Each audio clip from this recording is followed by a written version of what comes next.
actually was much more of a combined effort between Doug and myself finding the owner of the tracks, and Doug eventually spotted him resting up on this termite mound. The wonderful, massive Tingana, looking very stately and actually rather sleepy. What a tremendous amount of ground he's covered in the last... When did Byron first call in that leopard sound? Probably about 40 minutes ago or so. And he's just obviously been on a mission to get into one of his favorite areas, which is very, very close to Red Dam. And he's probably going to pop there for a drink in the not-too-distant future. But for now, he's having a very pleasant doze. I enjoy spending time with all of our leopards, but I really enjoy spending time with Tingana in particular. His scratches healed up nicely on his nose. I noticed that a couple of days ago when we were with him. And he always... it's completely... it really is anthropomorphizing this, but Tingana always looks as though he's got the weight of the world on his shoulders, like a slightly overstressed businessman who's got a family to support and slight troubles there. He just has that slightly concerned look all of the time, and that's purely my impression of his face. It's not absolutely not the case. He's not a particularly concerned leopard. It's just the way that his facial expression to me comes across.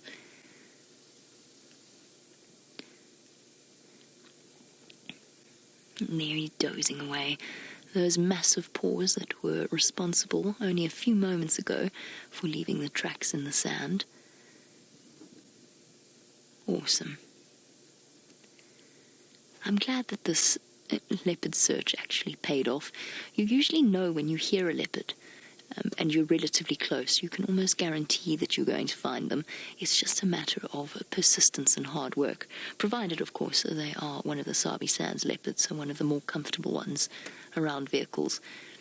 If it's a leopard that doesn't want to be seen, that's an entirely different story. Luckily, Tingana is incredibly relaxed and composed around people. Hey, gorgeous. He's not too bothered at all. I love seeing him resting up on this termite mound, but it would be nice to see him walking around as well, just to get an idea as to whether or not he's eaten. It just helps us build up a picture in our own minds as to what's going to happen with the animal over the next few hours. If he's empty-bellied, of course you can never fully predict because they are such opportunistic animals. That one will give you a fright, boy. Little bit. Oh, what a day we have had. 2 separate lion sightings, 2 separate leopard sightings, and 1 very talented honey guide. I have to say that is the most amazing story. I'm very, very impressed, and I'm hoping that Byron will figure out some way of rewarding that particular bird. And we've, of course, got to say a big thank you to Byron and Herbie, without whom we would not have found this particular leopard.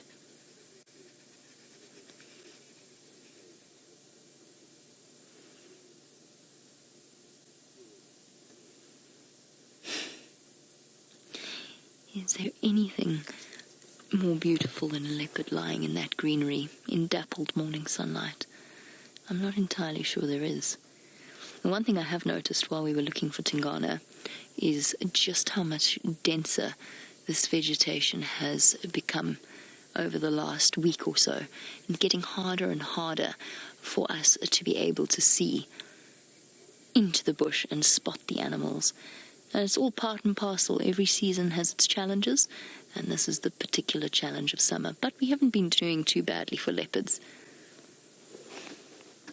Between Karula and her offspring, and now Tingana, the most probably the father of Karula's 2 cubs. For those of you that are new to these safaris, you're probably looking at Dad.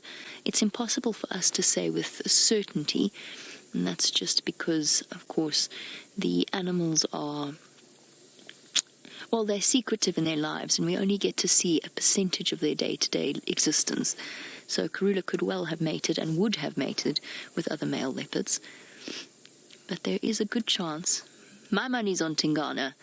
And one day we will get the DNA results of the various leopard cubs, and we'll be able to tell for absolute certain which is which and which father is the father of which cub. But my money's on Tingana. Hasana even looks a little bit like him. Now, he's, of course, the dominant male leopard that we see the most frequently. Every now and again, we see his rival, the Anderson male, whose territory borders on the sort of western side of his territory.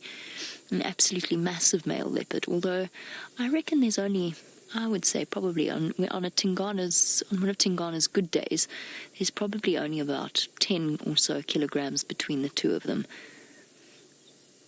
I reckon they are relatively evenly matched, and Tingana's got plenty of experience on his side. And then quarantine to the southeast in Shimbambalana. All in all, Tingana actually has a massive territory that extends up north of where we are into Simbambili, through Arathusa, south towards Hoffman's, and all the way into Cheetah and Torchwood. It's an absolutely massive area, and encompasses Karula's territory, Shadow's territory, bits of Salahesh's territory, Tundi's territory, Shaluva's to an extent, although of course Mvula spends most of his time up in that area.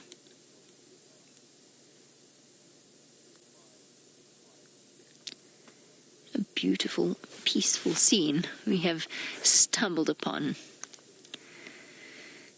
Hey, Mr. T. Mr. T, I wonder if you know, wonder if you realized just how famous you would have become over the last week for depositing a very large surprise at the end of a TV show.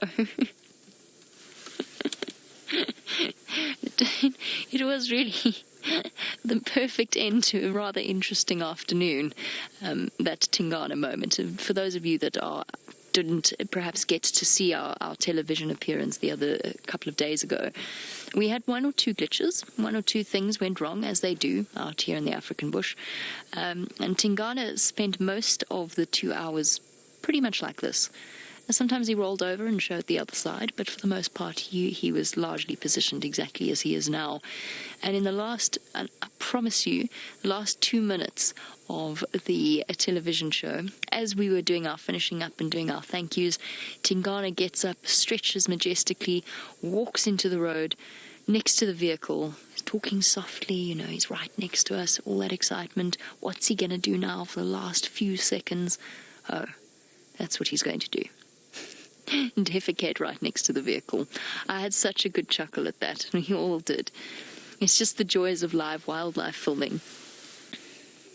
Hey, Mr. T. Thank you for providing a really solid piece of amusement for us for a long time to come.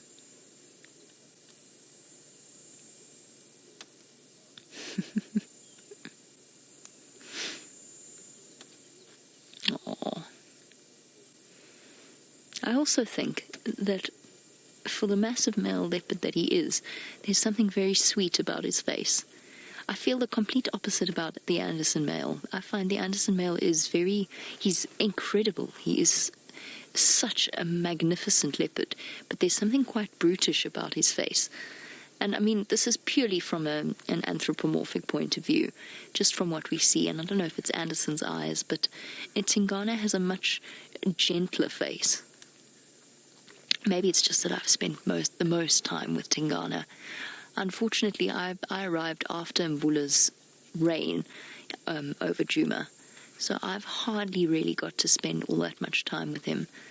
The male leopard that I've spent the most time with has been Tingana.